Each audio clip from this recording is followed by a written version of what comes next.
দর্শক, এই মুহূর্তে হাইকোর্টে আছেন স্পেশাল করেসপন্ডেন্ট হাসান জাবেদ। সরাসরি যাচ্ছি তার কাছে। জাবেদ, আপিলের রায় কখন দেয়া হতে পারে, এই বিষয়ে কি খবর আছে আপনার কাছে?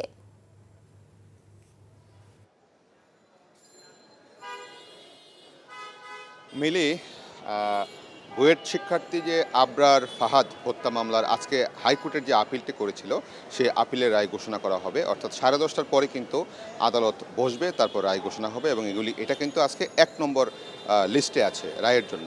তা আমরা ইতিমধ্যে দেখেছি যে এই মামলার যে আসামি ছিলেন, আসামিদের কয়েকজন স্বজন ইতিমধ্যেই কোর্টে প্রবেশ করেছে, তবে আবরার ফাহাদের পরিবারের কাউকে এখন পর্যন্ত আমরা দেখিনি।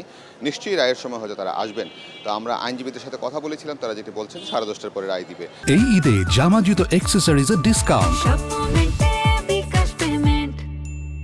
তো এই রায়টা কিন্তু খুব মৃত্যুটা কিন্তু ছিল খুবই একটা চাঞ্চল্যকর হত্যাকাণ্ড ছিল। একটা শিক্ষার্থী ফেসবুকে একটা স্ট্যাটাস দিয়েছিল, সেই স্ট্যাটাসকে কেন্দ্র করে তৎকালীন ছাত্রলীগের যে নেতাকর্মীরা যে বর্বরোচিত একটা হামলা করেছিল শিক্ষার্থীটার উপর এবং তাকে অমানসিক নির্যাতন করে হত্যা করা হয়েছিল বুয়েট ছাত্রকে, এবং তারা সবাই কিন্তু ছাত্রলীগের নেতাকর্মী ছিল এবং তাকে শিবিরের কর্মী সমর্থক হিসেবে এইভাবে নির্যাতন করা হয়েছিল এবং যা সারা দেশে আলোচনার সৃষ্টি হয়েছিল।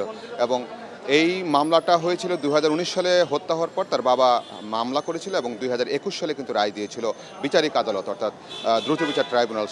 2 বছরের বেশি সময় লেগেছিল সেখানে। তারপর আজকে কিন্তু হত্যাকাণ্ডের পর প্রায় 5.5 মাস পর আজকে হাইকোর্ট রায় দিতে যাচ্ছে। হাইকোর্টের রায়ের পর আপিল বিভাগে আবার যেতে পারেন আসামি পক্ষ, তারপর আপিলের রায় হবে, তারপর রিভিউ হবে, তারপরে কিন্তু চূড়ান্ত নিষ্পত্তির মধ্য দিয়ে এই মামলাটার একটা নিষ্পত্তি হবে এবং আসামিদের বিরুদ্ধে যে ব্যবস্থাটা কোর্ট নিতে বলবে সেটাই মৃত্যুদণ্ড কি বহাল থাকবে 20 জনের নাকি 5 জনের যাবজ্জীবন বহাল থাকবে, সেটা কিন্তু আমরা আজকে হাইকোর্টের রায়ে আমরা দেখতে পাবো। সেই জন্য আমরা অপেক্ষা করছি।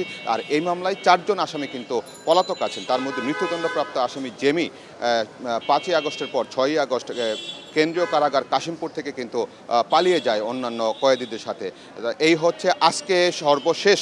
আমরা অপেক্ষা করছি যে রায়ে আসলে হাইকোর্ট কি তাদের মৃত্যুদণ্ড বহাল রাখে নাকি সাজা কমায়, সেটার দিকে আমরা সবাই দেশবাসী তাকিয়ে আছে। মিলি, হাইকোর্ট থেকে জানছিলাম আবরার ফাহাদ হত্যা মামলার আপিলের রায় প্রসঙ্গে। এই ঈদে জামা জুতো অ্যাক্সেসরিজের ডিসকাউন্ট।